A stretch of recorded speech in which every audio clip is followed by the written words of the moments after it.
अस्सलाम वालेकुम। Live with Adil Shahzeb के साथ मैं हूं आपका मेजबान। पाकिस्तानी सियासत में आजकल 190 मिलियन पाउंड केस की बाज़गश्त सुनाई दी जा रही है। इस केस में बानी पीटीआई इमरान खान को बतौर वज़ीर आज़म इख्तियारात का नाजायज इस्तेमाल करते हुए प्रॉपर्टी टाइकून मलिक रियाज हुसैन को 190 मिलियन पाउंड का फायदा पहुंचाने और बदले में अलकादिर यूनिवर्सिटी के नाम पर 458 कनाल जमीन और करोड़ों रुपए लेने के जुर्म में गुज़श्ता हफ्ते 14 साल कैद और 10 लाख रुपए कैद की सजा भी सुनाई गई है, जबकि उनकी अहलिया बुशरा बेगम को इसी केस में 7 साल कैद और 5 लाख रुपए जुर्माने की सजा सुनाई गई। एहतसाब अदालत ने इस प्रोजेक्ट अलकादर ट्रस्ट को हुकूमत की तहवील में दे दिया है। इस केस के जवाब में बानी पीटीआई इमरान खान का कहना है कि यह केस तो नवाज शरीफ और उनके बेटे हसन नवाज के खिलाफ होना चाहिए था, जिन्होंने अपनी 9 अरब की प्रॉपर्टी मलिक रियाज को 18 अरब रुपए में बेची। सवाल तो यह होना चाहिए कि उनके पास 9 अरब रुपए कहां से आए, जबकि अलकादिर ट्रस्ट से यूनिवर्सिटी से मुझे या बुशरा बेगम को 1 टके का भी फायदा नहीं हुआ और हुकूमत को 1 टके का भी नुकसान नहीं हुआ। यह मौकिफ तो इमरान खान का है, जबकि तहरीक इंसाफ इसे बरतानिया की नेशनल क्राइम एजेंसी की कार्रवाई और मलिक रियाज के दरमियान एक सेटलमेंट करार दे रही है, कॉन्फिडेंशियल सेटलमेंट। दरअसल तहरीक इंसाफ की हुकूमत आने के बाद बैरिस्टर शहजाद अकबर की सरबराही में एसेट रिकवरी यूनिट का क़याम अमल में लाया गया, जिसने नवंबर 2018 में बरतानिया की नेशनल क्राइम एजेंसी के पाकिस्तान में मौजूद कंट्री मैनेजर को खत लिखा कि मलिक रियाज और उनके बेटे के खिलाफ करप्शन, जमीनों पर कब्जे के खिलाफ इंक्वायरी चल रही है। इस खत के कुछ हफ्तों बाद ही एसेट रिकवरी यूनिट ने एक और खत लिखकर एनसीए को वन हाइट पार्क की खरीदारी में इंक्वायरी के लिए एक खत लिखा, जिसके बाद बरतानिया ने मलिक रियाज और उनके अहले खाना के अकाउंट्स फ्रीज करना शुरू कर दिए, जिसके चंद माह बाद अप्रैल में मलिक रियाज ने सुहावा के करीब 458 कनाल जमीन खरीदकर इमरान खान के करीबी साथी सैयद जुल्फी बुखारी के नाम पर मुंतकिल की, जिसके बाद एसेट रिकवरी यूनिट ने एनसीए को एक मजीद खत लिखा और माजी में लिखे गए खत से बरक्स मौक़िफ़ इख्तियार किया गया कि मलिक रियाज के बेटे ने पाकिस्तान में वन हाइट पार्क को पाकिस्तान में डिक्लेयर कर दिया है और $13 लाख से ज्यादा टैक्स भी अदा कर दिया है, जबकि मलिक रियाज की हाउसिंग सोसाइटी के भी हुकूमत के साथ मामला तय पा चुके हैं और सुप्रीम कोर्ट पाकिस्तान ने भी कबूल कर लिया है और सुप्रीम कोर्ट ने नैब को भी इस कार्रवाई से रोक दिया है। इसके बाद 3 दिसंबर 2019 को काबीना की मीटिंग हुई, जिसमें एक सील बंद लिफाफा पेश किया गया और काबीना में बगैर बहस व मुबाहिसे के, बगैर वो खत देखे कि उसमें क्या है, तफसीलात क्या है, बानी पीटीआई उस वक्त वजीर आजम थे, उसको मंजूर कर लिया गया। और उसी रोज जब हमने उस वक्त की वजीर इत्तलात फिरदौस आशिक अवान और वफाक रेलवे शेख रशीद से इस बारे में बात की, तो उन्होंने भी यही कहा कि इस मामले पर इमरान खान नहीं चाहते कि कोई बात करे। शहजाद अकबर साहब वो तमाम जो कारस्तानी है वो बयान करेंगे और मीडिया के सामने शेयर करेंगे कि क्या क्या तरीका वारदात इस्तेमाल हुआ, कहाँ हुआ और ये क्या इस हवाले से जो नेशनल क्राइम एजेंसी यूके है उसने क्या रास्ते हुकूमत के साथ एक सेटलमेंट एग्रीमेंट किया और फिर अल्टीमेटली हमारी मजबूरियां उसके साथ क्या जुड़ी हैं। दोस्त आशिक अवान साहबा ने मेरे ही शो में ये बात की कि जी जो मलिक रियाज साहब से रिकवरी हुई है उसके ताने बाने कहीं ना कहीं शरीफ खानदान से भी मिलते हैं और बैरिस्टर शहजाद अकबर आके पूरा कच्चा छट्टा उनका खोलने वाले कोई कच्चा छट्टा नहीं खुलने जा रहा और यही ब्रिटिश और पाकिस्तान का फैसला है कि उस पर कोई और यही इमरान खान का फैसला था। वैसे एक सियासी तबसरा उस पर कर दें। नहीं, मैं बिल्कुल नहीं करूंगा। जो कैबिनेट का फैसला वो यही है कि इस पर बात नहीं करनी। इस पर बात नहीं करी, लेकिन यहाँ सबसे हैरान कुन बात यह है कि काबीना से उसकी मंजूरी से पहले ही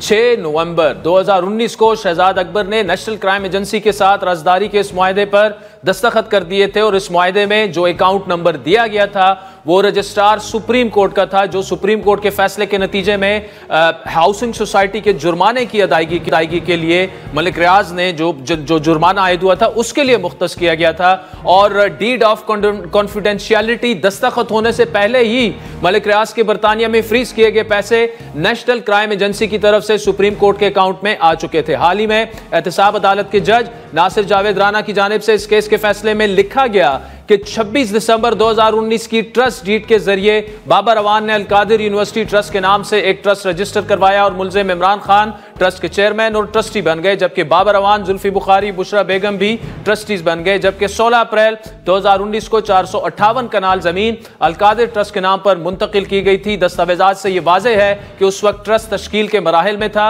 और जमीन के अलावा मलिक रियाज ने 28 करोड़ रुपए की रकम अलकादिर ट्रस्ट के अकाउंट में मुंतकिल की और अलकादिर यूनिवर्सिटी को तामीर भी करवाया। और यूनिवर्सिटी की इंतजामिया ने प्राइवेट एवेलुएटर के जरिए यूनिवर्सिटी की मालियत 28 करोड़ रुपए से ज्यादा लगवाई थी। इसके अलावा मलिक रियाज ने यूनिवर्सिटी के लिए दीगर अशिया भी फराहम की, जबकि बुशरा बेगम ने 24 मार्च 2021 को अलकादिर यूनिवर्सिटी और हाउसिंग सोसाइटी के दरमियान एक्नॉलेजमेंट ऑफ डोनेशन के मुआहदे के जरिए कबूल किया था।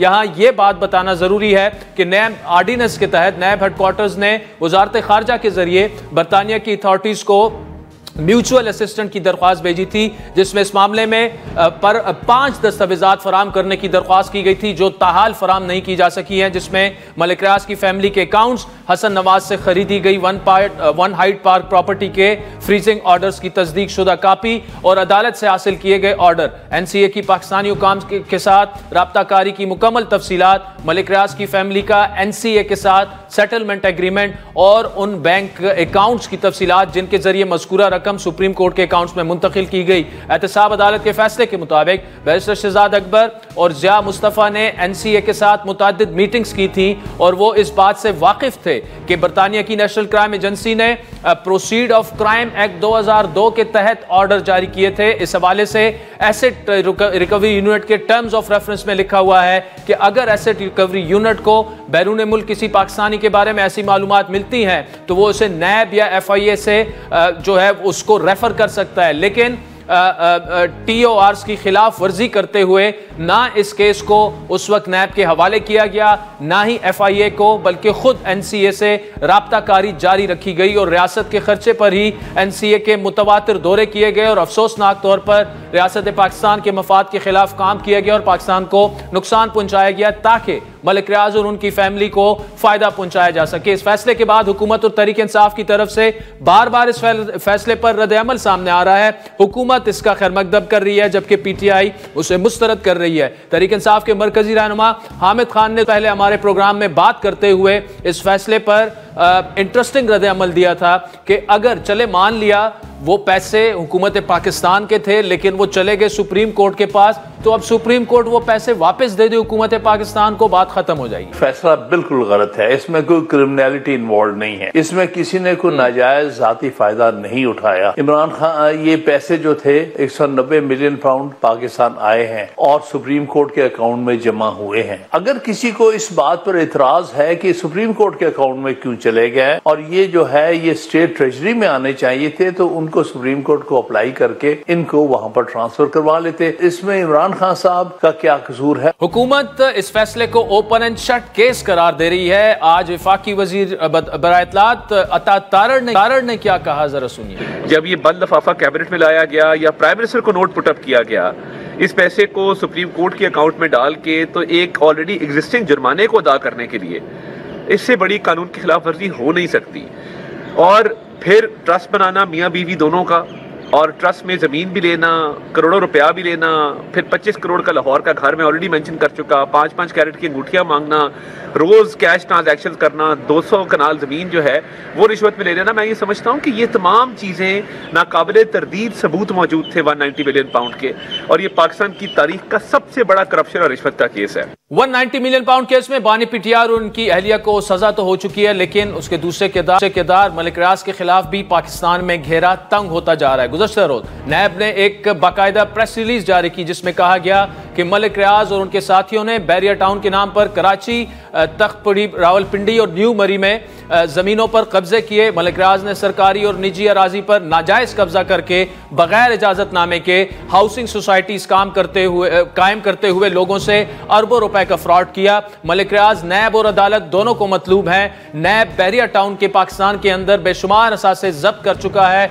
और अब बैरिया टाउन के मजीद असासाजात को जब्त करने के लिए बिला तवक्कुफ कार्रवाई कानूनी कार्रवाई करने जा रहा है। मलिक रियाज इस वक्त अदालती मफरूर की हैसियत से दुबई में मुकीम है। ये नैब की प्रेस रिलीज आपके सामने हम रख रहे हैं। बैरियर टाउन के मालिक ने दुबई में लग्जरी अपार्टमेंट्स की तामीरात के हवाले से एक नया प्रोजेक्ट जिसे दुबई साउथ का और बहुत बड़ा प्रोजेक्ट करार दिया जा रहा है, नाम दिया गया, वो उन्होंने शुरू किया और अवामुन्नास इस हवाले से मज़कूरा प्रोजेक्ट के अंदर किसी किस्म की सरमायाकारी से अपने आप को दूर रखें। यानी नैब बाकायदा तनबीह जारी कर रही है और नैब के बकौल सरमायाकारी करने वाले मनी लॉन्ड्रिंग के जुमरे में आएंगे। सरमायाकारी करने वालों को कानूनी कार्रवाई का सामना करना पड़ सकता है। नैब की प्रेस रिलीज के बाद प्रॉपर्टी टाइकून मलिक रियाज ने आज एक्स पर अपना रद्द-ए-अमल दिया कि मेरा कल भी ये फैसला था, आज भी ये फैसला है, चाहे जितना मर्जी जुल्म कर लो, मलिक रियाज गवाही नहीं देगा किसी के खिलाफ। पाकिस्तान में कारोबार करना आसान नहीं, कदम कदम पर रुकावटों के बावजूद 40 साल खून पसीना एक एक करके अल्लाह के फजल से बैरियर टाउन बनाया और आलमी सतह की पहली हाउसिंग का स्कीम का पाकिस्तान में आगाज हुआ। मलिक रियाज के बकौल मुद्दतों से लोगों की ख्वाहिश थी कि पाकिस्तान ब्रांड को वर्ल्ड क्लास ब्रांड बनाया जाए।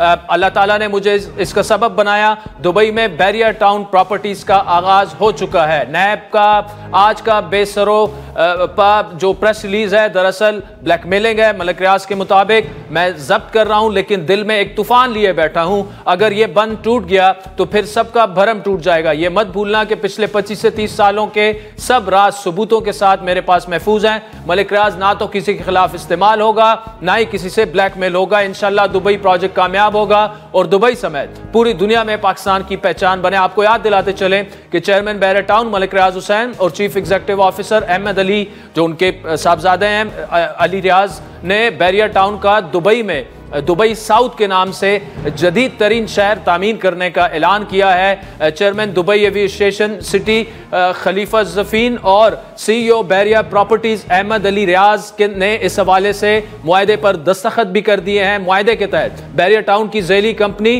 BT प्रॉपर्टीज बतौर मास्टर डेवलपर दुबई साउथ के गोल्फ डिस्ट्रिक्ट में एक जदीद मास्टर प्लान कम्युनिटी की तामीर करेगी। दुबई साउथ के एग्जीक्यूटिव चेयरमैन खलीफा जफीन के मुताबिक बैरियर टाउन जैसा बैनुल-अक़वामी शोहरत याफ्ता डेवलपर इस मंसूबे पर काम कर रहा है और दुबई साउथ मुस्तकबिल का शहर बनने के लिए तैयार है। यह मामला है क्या, इस पर आज हम तफसीली गुफ्तगू करेंगे, लेकिन एक अहम सवाल यह है कि अगर नैब ने बाकायदा तौर पर यह कह दिया है कि जो भी दुबई साउथ में इन्वेस्टमेंट करेगा वो मनी लॉन्ड्रिंग के जुम्मे में आएगा, लेकिन वो UAE की जुरिस्डिक्शन है, पाकिस्तान और UAE के करीबी दोस्ताना ताल्लुकात हैं, उन पर इसके क्या असरात होंगे? क्या हुकूमत ने यह फैसला कर लिया है कि मलिक रियाज को इंटरपोल के जरिए वापस लाया जाएगा? क्या UAE के हुक्मरान जो हैं वो इस पर राजी होंगे, क्योंकि अरबों डॉलर्स की अगर वो वहां पर इन्वेस्टमेंट कर रहे हैं? इन तमाम मामलात पर आज तफसीली गुफ्तगू करेंगे।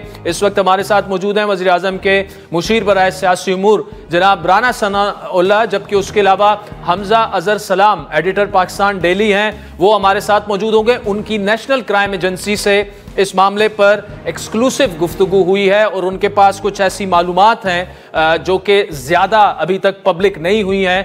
और नेशनल क्राइम एजेंसी से उन्होंने क्या सवालात पूछे और क्या क्या उन्हें कंफर्म किया गया। इसके अलावा डॉन न्यूज़ के नुमाइंदे अब्दुल्ला मोमन भी हमारे साथ शामिल होंगे। राना सनाउल्लाह साहब, thank you so much for joining us. Sir, 190 million pound का फैसला तो आ गया है, लेकिन कल नैब ने बड़ी एक ऐसी प्रेस रिलीज जारी की कि मलिक रियाज के खिलाफ इससे पहले इस किस्म के एलिगेशंस भी सामने नहीं आए और शायद किसी की जरूरत भी नहीं थी, लेकिन साथ में अब ये कहा जा रहा है कि गवर्नमेंट ऑफ पाकिस्तान जो है वो UAE गवर्नमेंट से बात करेगी कि उन्हें एक्स्ट्राडाइट किया जाए, उन्हें पाकिस्तान वापस लाया जाए। क्या ये फैसला हो चुका है? और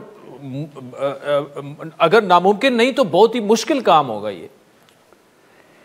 ये बात दुरुस्त है आपकी कि इस किस्म के मामलात जो हैं वो उनमें आसानी तो नहीं होती, लेकिन बहरहाल अगर नैब ने ये फ़ैसला किया है तो उन्हें इस बारे में अपनी एविडेंस को मुतलका जो भी अथॉरिटीज़ हैं UAE की, तो उनके सामने रखने और उसके मुताबिक अपना जो है वो केस जो है उसको परसू करने का बिल्कुल हक हासिल है।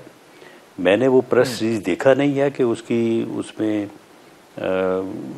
सब्सटेंस क्या है, लेकिन बहरहाल नैब एक अदारा है और उस अदारे को अपनी इन्वेस्टिगेशन या अपनी एविडेंस की बुनियाद के ऊपर अगर वो किसी को चाहता है कि वो उसको इन्वेस्टिगेट करे, उसको लेके आए, तो बहरहाल कानून उन्हें यह हक देता है।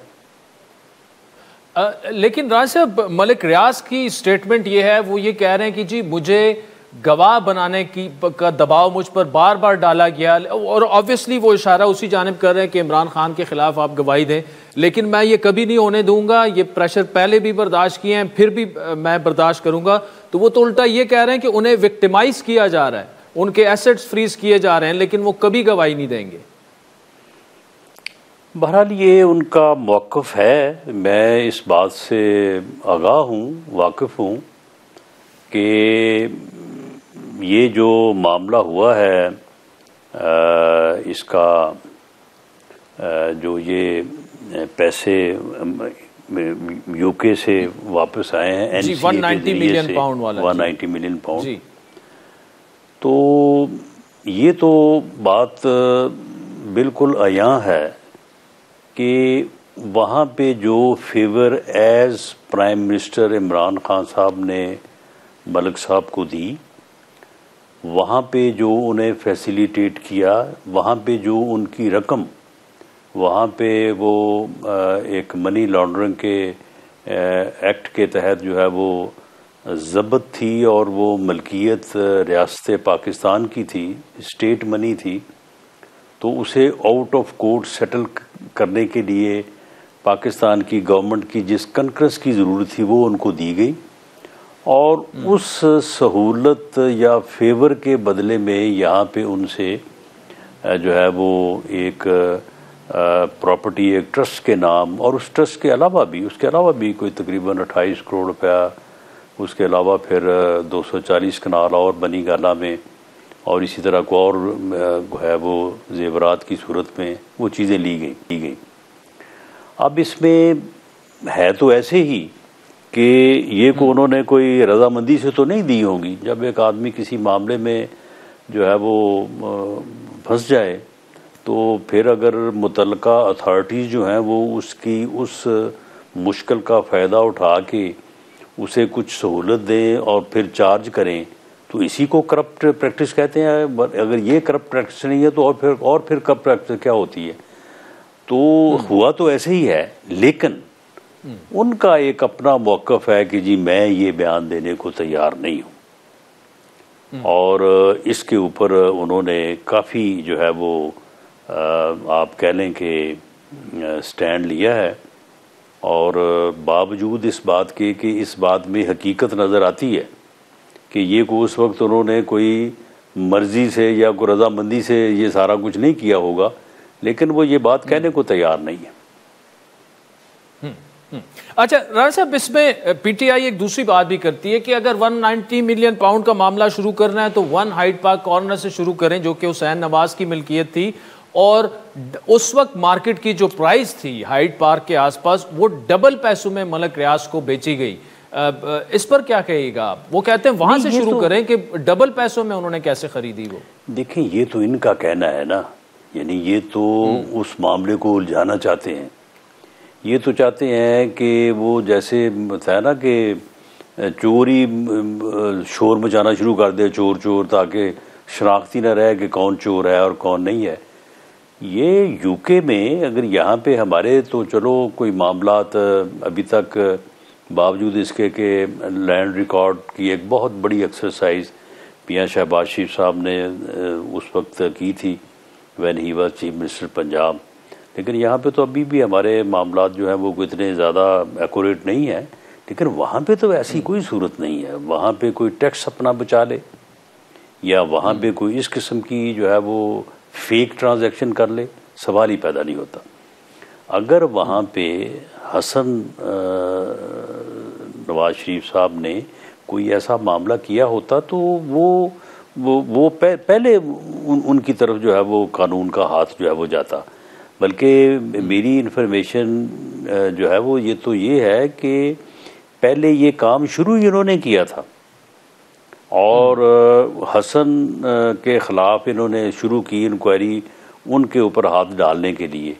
और वहाँ से जो है वो फिर बात आगे चली तो वो बात जो है वो मलक रियाज साहब तक पहुँच गई, और वहाँ तक जब पहुँची तो फिर इनका बीच में जो है वो खांचा लग गया, दाव लग गया।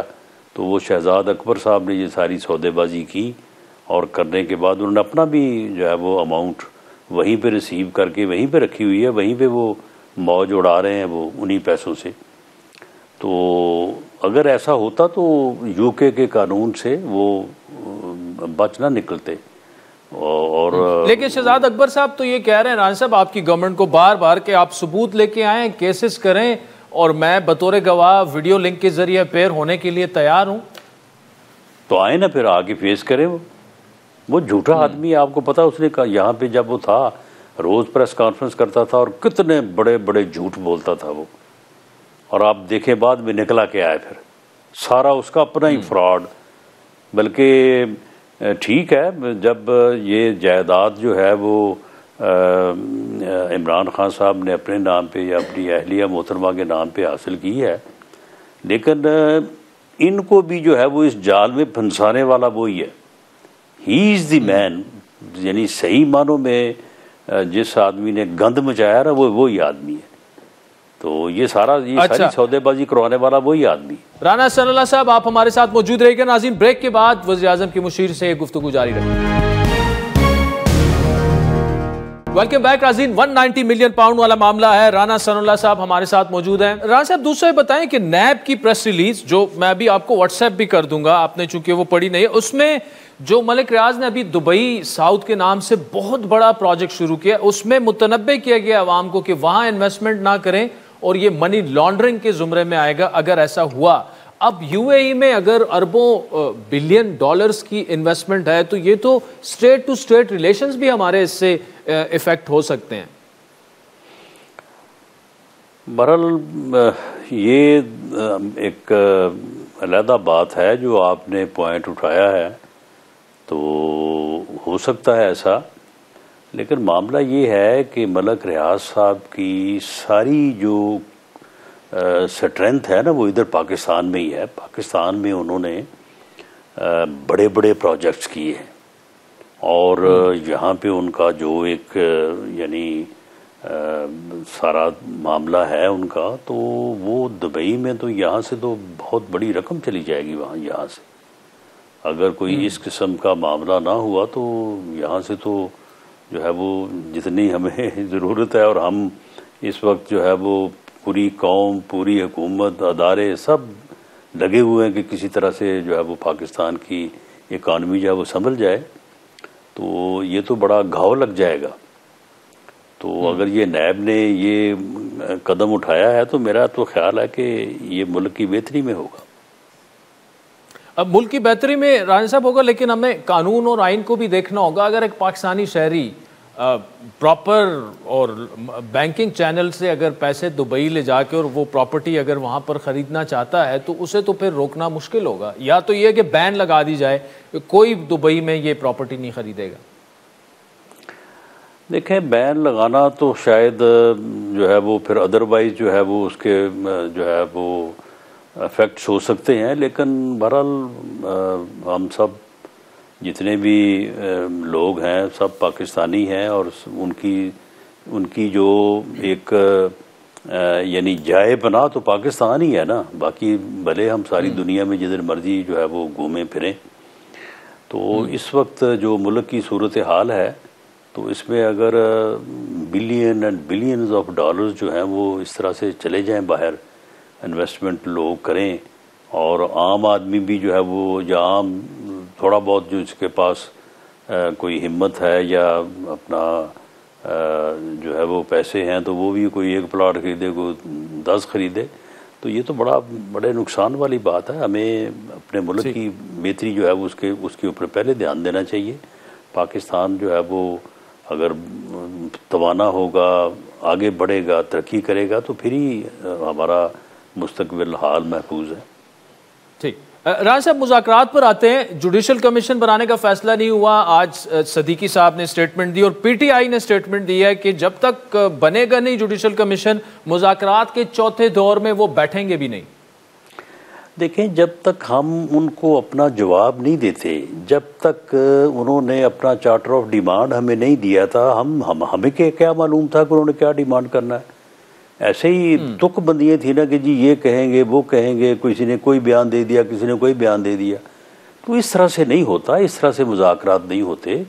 हमारे साथ मुज़ाकरात में को कौन सा हमने उनको को पकड़ के बिठा लेना है या उनसे कुछ चीज़ छीन लेनी है। बैठना है ना, बात करनी है इज़्ज़त के साथ, एहतराम के साथ।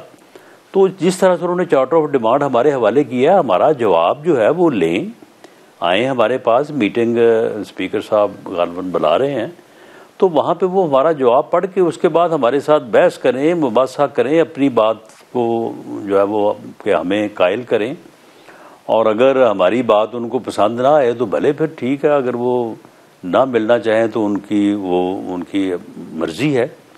लेकिन ये तो कोई तरीका नहीं है कि आपने सवालनामा हमें अपने चार्टर ऑफ डिमांड दे दिया और अब हम जवाब देना चाहते हैं आपको, तो आप कहते हैं हम जवाब नहीं लेंगे, हमें ज़ुबानी पहले बताएं कि आपने क्या करना है। वो भैया आपने हमें तहरीरी तौर पे कोई अपने डिमांड्स दिए हैं तो हमसे तहरीरी तौर पे आप जवाब लें। तो जो कि आपके पास सबूत हो कि हम क्या कह रहे हैं, उसके ऊपर आप तनकीद कर सकते हैं, उसके ऊपर आप बहस कर सकते हैं, उसके ऊपर आप जो है वो डायलॉग कर सकते हैं। तो ये इसी तरह से मुज़ाकरात होते हैं। ऐसे तो मुज़ाकरात नहीं होते कि जी ये करेंगे तो हम करेंगे वरना हम नहीं करेंगे। चलें राना साहब, बिल्कुल शॉर्ट टाइम है मेरे पास, लेकिन जवाब आपका इस पे जरूरी है। आर्मी चीफ से मुलाकात पर नून लीग को क्या इशू था? सदीकी साहब ने कहा कि जी आप दो दरवाजों से मुलाकातें ना करें। ऑल्दो पीटीआई ये क्लैरिफाई कर चुकी है कि वो सिर्फ सिक्योरिटी मामलात पर थी वो मुलाकात। हमारी इंफॉर्मेशन भी यही है और आर्मी चीफ ने कतन इनके साथ कोई किसी पॉलिटिकल इश्यूज़ के ऊपर जो है वो बात नहीं की। और DGISPR जो है उसकी प्रेस कॉन्फ्रेंस, उनका बयान जो है वो ऑन रिकॉर्ड है। और ये ऐसा तो नहीं है ना कि उन्होंने प्रेस कॉन्फ्रेंस ऐसे ही उठे और कर दिया। उनका एक एक लफ्ज़ जो है वो आपके इल्म में है, एक डिसिप्लिन अदारा है, वो उसकी अप्रूवल होती है। उन्होंने साफ कहा कि पॉलिटिकल इश्यूज़ के ऊपर पॉलिटिकल पार्टीज़ फोर्सेस आपस में बात करें, मामलात को रिजॉल्व करें, हमें इसमें कोई एतराज़ नहीं है, बल्कि हमें खुशी होगी। जहाँ तक इस बात का ताल्लुक है कि 9 मई, तो उन्होंने उसके ऊपर कहा कि वो जो है वो आप जो है वो सॉरी करें, पहले आप इज़हार नदामत करें जो आपने ज़्यादती की है, तो उसके बाद जो है वो बात हो सकती है। और उनकी ये बड़ी वाज़ेह उनका मौक़िफ़ है कि हमारा मैंडेट नहीं है पॉलिटिकल डायलॉग करना। राना सनाउल्लाह खान साहब बहुत बहुत शुक्रिया। वक्त तो चाहता है एक ब्रेक का, जिसके बाद 190 मिलियन पाउंड वाला ये मामला जो है इस पर कुछ इन्वेस्टिगेटिव चीजें भी हमारे पास हैं। ब्रेक के बाद उस पर बात करें।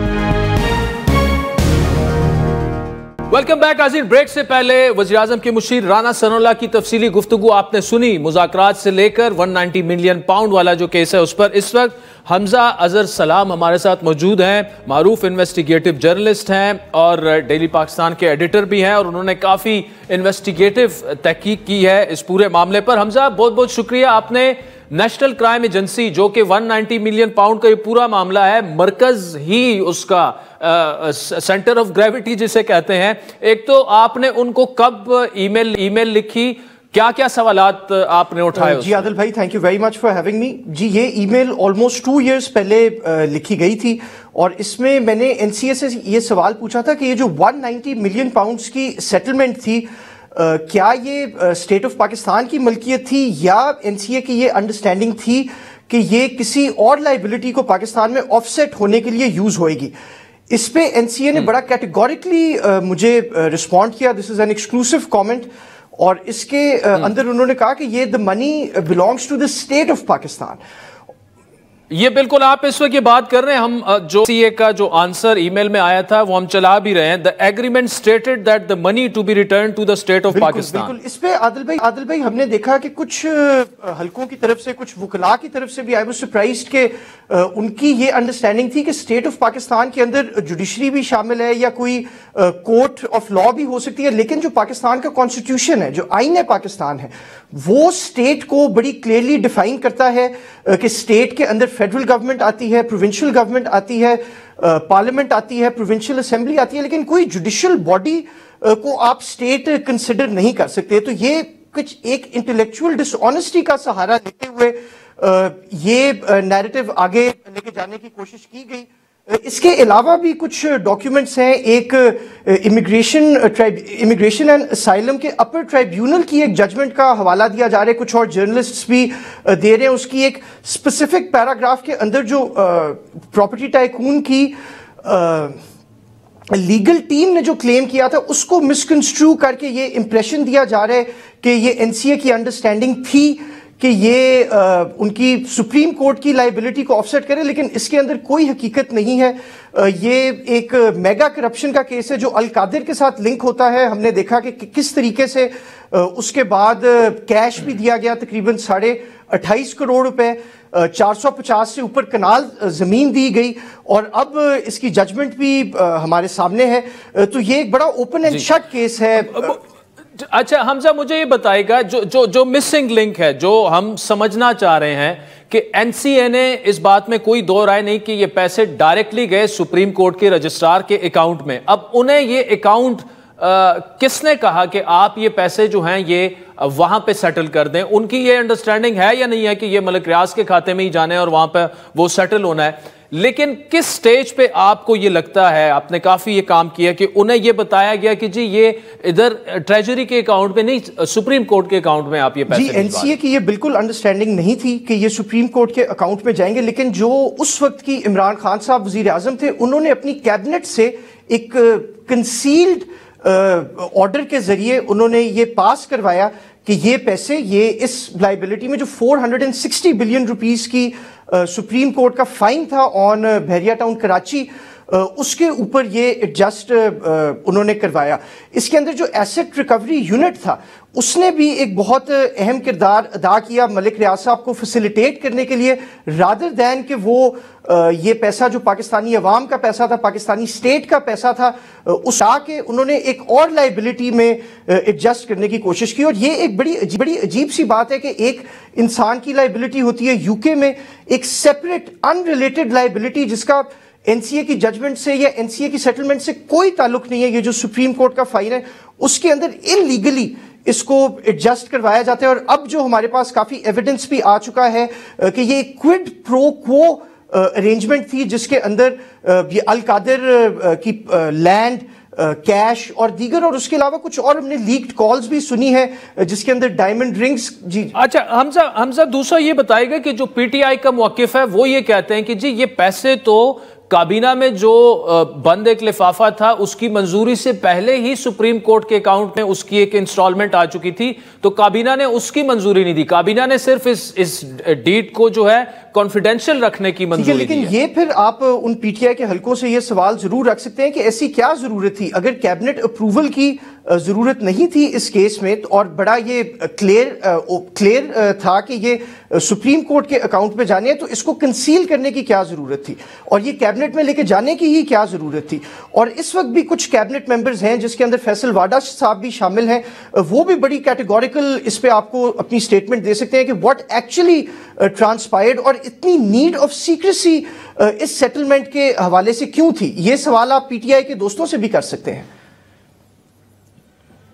हमजा अजहर सलाम, thank you so much, good work, और आपसे इस मामले पर बात होती रहेगी। बहुत बहुत शुक्रिया। नाज़रीन, वक्त भी चाहता है एक ब्रेक का, जिसके बाद इसी मामले पर बात करेंगे। नैब ने कल बड़ी लंबी चौड़ी एक प्रेस रिलीज लिखी है कि मलिक रियाज साहब का जो दुबई साउथ का प्रोजेक्ट है उसमें इन्वेस्टमेंट ना की जाए, और उसमें अगर इन्वेस्टमेंट की जाए तो वो मनी लॉन्ड्रिंग के जुमरे में आएगी। साथ में एक लाइन उसमें यह भी है कि गवर्नमेंट ऑफ पाकिस्तान जो है वो यूएई की गवर्नमेंट से मलिक रियाज को एक्स्ट्राडाइट करने के लिए लीगली ऑफ कोर्स वो राब्ते में है या राब्ता करेगी। हमारे कोरेस्पोंडेंट अब्दुल्ला मोमन के पास इसकी तफसील होगी। ब्रेक के बाद हमें वो ज्वाइन करेंगे।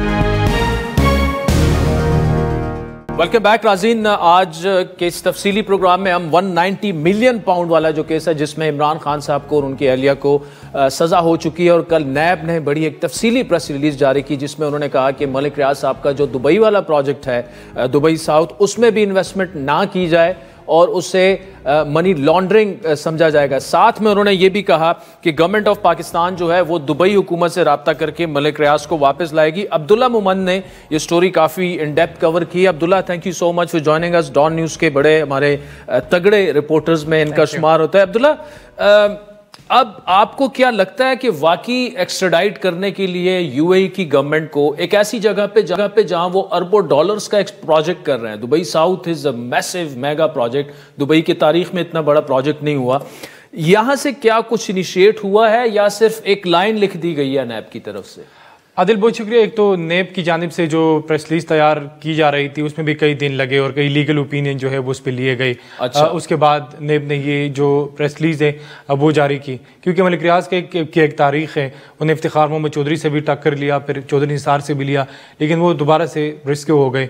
तो इस वक्त जो है वो ये बताया जा रहा है कि मलिक रियाज जो है जो 190 मिलियन पाउंड स्कैंडल में इश्तिहारी है और पाकिस्तान से फ़रार है, तो उसके ख़िलाफ़ एक महाजराई, एक नया महाज जो है वो खुलने जा रहे हैं और उस पर हुकूमत और इसके साथ साथ जो रियासती इदारे हैं वो ऑन बोर्ड है कि मलिक रियाज जो है वो उन्होंने पाकिस्तान का इमेज जो है वो ख़राब किया। तो इस हवाले से लॉ मिनिस्ट्री में भी कुछ डिस्कशन हो रही है और एक बाकायदा जो है वो एक दरख्वास्त तैयार की जाएगी मलिक रियाज को, जो लीगल रास्तों के बारे में बताया जा रहा है, लेकिन वापस लाने के लिए। लेकिन इसमें सबसे बड़ा मसला ये है कि इस वक्त मलिक रियाज जो है वो आपको पता है कि सिस्टम के अंदर वो बहुत पावरफुल है, लेकिन मौजूदा जो इस वक्त टेनेवर है उसमें वो डिस्कनेक्ट है और इसके भी कुछ सियासी और दीगर मुहर्रिकात हैं। लेकिन जो आज हमने बात की पाकिस्तान मुस्लिम लीग नवाज़ के जो कानूनी माहिरीन हैं वो कहते हैं कि इस तरह मुमकिन नहीं है, क्योंकि मलिक रियाज कोई आम मजदूर नहीं है कि वो दुबई में काम करता है और उनको जो हमारा कानून है उसके ज़रिए वापस लाया जाए। लेकिन मेरे पास जो इतलात आ रही है, अभी तक वो वेरीफाई नहीं, आपको पता है कि मलिक रियाज के बारे में कहा जा रहा है कि वो एक नया मीडिया प्लेटफॉर्म जो है वो जो उन्होंने लॉन्च किया है, उसका एक पॉडकास्ट जो है वो बहुत जल्द आ रहा है और वो 3 से 4 किस्तों में जो है वो ऑन एयर होगा।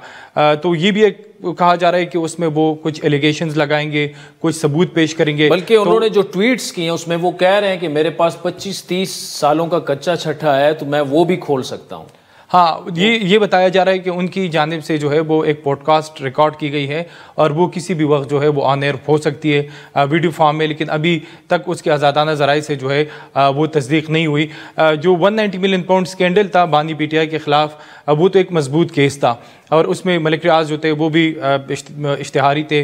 उन्हें सुप्रीम कोर्ट को पैसा नहीं दिया और उसके बदले जो है वो उन्होंने अलकादर यूनिवर्सिटी के लिए 458 के नाल ज़मीन ली।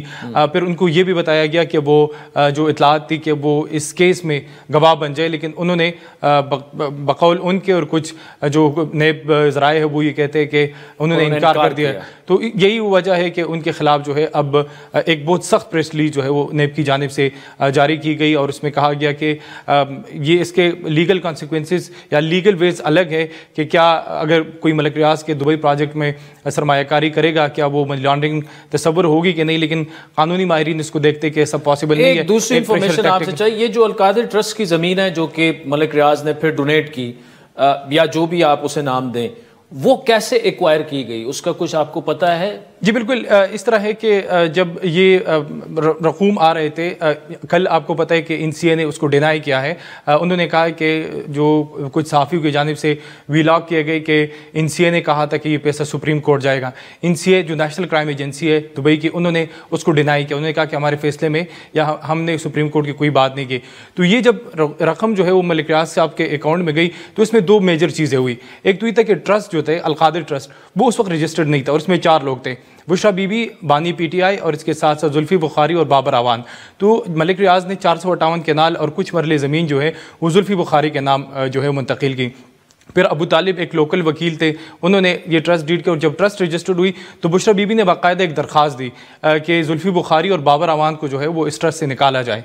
तो वो उनको ट्रस्ट से निकाला गया और बानी पीटीआई और उसकी एहलिया जो है वो खुद इस ज़मीन की मालिक बन गई। तो ये बदले में वो चीज़ थी। जबकि इसके साथ साथ अगर आप इस्लामाबाद हाई कोर्ट का फैसला देखें उसमें ये लिखा है कि जो एक और किरदार थी फरा गोगी, उन्होंने मलिक रियाज से 240 के नाल मोड़ा नूर बनिगाला के आसपास जो इलाका है वहाँ पे उन्होंने ज़मीन ली और उन्होंने मलिक रियाज को कहा कि वो आपको मलिक रियाज को 50 करोड़ रुपए बैरिया टाउन को अदा करेगी, लेकिन वो पैसे अभी तक अदा नहीं हुए। तो इसका मतलब ये है कि वो ज़मीन भी इस अलकादिर ट्रस्ट की सेटलमेंट थी और फिर दूसरे एलिगेशन भी आ रहे थे।